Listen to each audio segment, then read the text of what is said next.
Welcome to One Chemistry. This is 365 Chemistry series. Daily one question for you. Here phenol is given. You are reacting with acid chloride, which is acyl chloride. You have to find where the acyl chloride will attack. Either it will attack the ring or OH. The answer is simple. You have competition between O substitution and ring substitution. Let us analyze the possibility. Benzene double bonds are stronger. The bond energies are very high because of the resonance. So you cannot break the double bond easily. So acyl cation cannot break the double bond itself. So it won't attack the benzene. It needs Lewis acid to weaken the double bond. So the reaction happened at the oxygen there. So O substitution is the major product. The ring substitution don't form at all.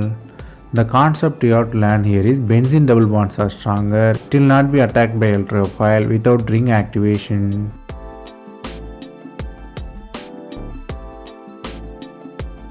That's all from this video. Thanks for watching.